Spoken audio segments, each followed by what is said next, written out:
Pessoal, veja bem aqui, ó, corrigindo o dever da aula passada. Eu passei para vocês algumas orientações aqui sobre relatório que compõe. Em seguida, nós temos a atividade. Quem fez a leitura atenta percebeu que o relatório ele é objetivo e não descreve, igual eu falei a princípio com vocês, opiniões. Aqui, apesar de ser de cunho escolar, como se tivesse sido um aluno que escreveu, ele está bem objetivo e claro. Momento nenhum falou que os alunos ficaram conversando no ônibus, lanchou tal horário, que não sei o que, não sei o que, não sei o que. Esse que é o objetivo do relatório. Relatar a parte técnica, o objetivo daquela atividade, que é o que vocês têm que fazer no dia a dia aí das empresas. E quem leu viu que a linguagem está clara e objetiva. Nada de ficar floreando com vocabulário que a gente não conhece direito o significado. Na primeira atividade, pessoal, pediu para vocês responderem qual que é o objetivo do relatório. Qual que é o objetivo do relatório? Ele vai expor uma viagem escolar e o objetivo educacional dessa viagem. Porque toda viagem, principalmente de cunho escolar, ele tem um objetivo educacional e não de entretenimento. O 2 pediu para vocês identificar a estrutura, as diferentes partes que compõem o texto. Aqui em cima eu passei para vocês, ó. Então, vocês iam identificar aqui no texto, ó. Eu tenho ali o título, relatório do passeio ao zoológico, o remetente, que é o João Carlos, o destinatário, que é a professora Vânia, e em seguida o texto, tá? Então, era para fazer isso daqui. Já o 3 era para assinalar os marcadores discursivos que dão ideia de sequência. Marcadores discursivos, pessoal, geralmente eles vêm logo no início dos parágrafos, porque vai dar uma ideia de sequência de ação, de como foi feita aquela atividade, aquela viagem, aquele fórum que você participou e assim por diante. Então, veja bem quais são os marcadores aqui, ó.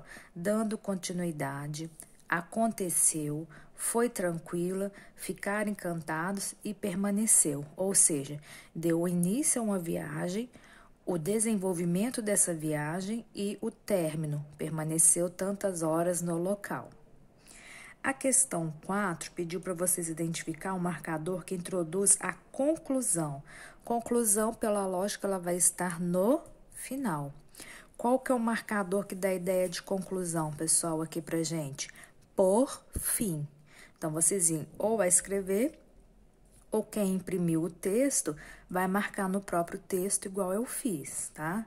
Aí fica a critério e organização de cada um. As outras questões, elas são objetivas, elas são de múltipla escolha. Veja bem aqui, ó. A 5. Assinale a alternativa em que apresenta fundamentos de redação recomendáveis para elaboração de relatórios. Qual que vai ser, pessoal? Construir frases objetivas e curtas com preciosismo sintático. O que que vem ser isso aí? A questão da gramática, sintaxe, sujeito, verbo, predicado, na sequência, tá? Afastando as inversões e intercalações. Por quê? Se eu começo a fazer muitas inversões nas minhas orações, nos meus períodos, corro o risco de dar duplo sentido ao texto, ou seja, ambiguidade.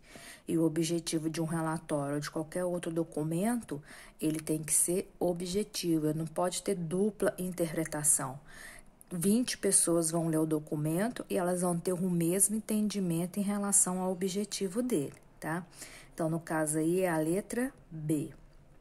6. No que se refere à redação de documentos oficiais empresariais, assinale a alternativa correta. Qual que vai ser? A letra A. O princípio redacional da coesão. Coesão é o quê?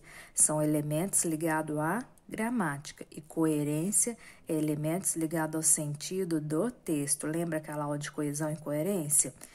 Torna os textos objetivos e afasta deles as expressões locais e as gírias. Expressões locais seria o regionalismo. Por exemplo, aqui fala que a gente fala muito o ai, você não vai pôr uma expressão dessa no seu texto. E as gírias, muito menos. 7. Um tipo de documento que tem inúmeras funções, tais como apresentar síntese dos variados tipos de trabalhos.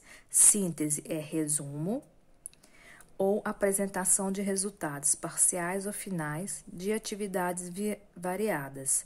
Quais são as atividades, pessoal? Viagem, trabalho, atividades acadêmicas, igual vocês estudam aí, igual eu já falei, se participasse de algum seminário, alguma palestra, conta como hora de estágio, aí vocês fazem o relatório. E prestação de contas. Qual que é o documento? O relatório, tá? Quem tiver dúvida sobre a matéria aí, pode estar perguntando no privado.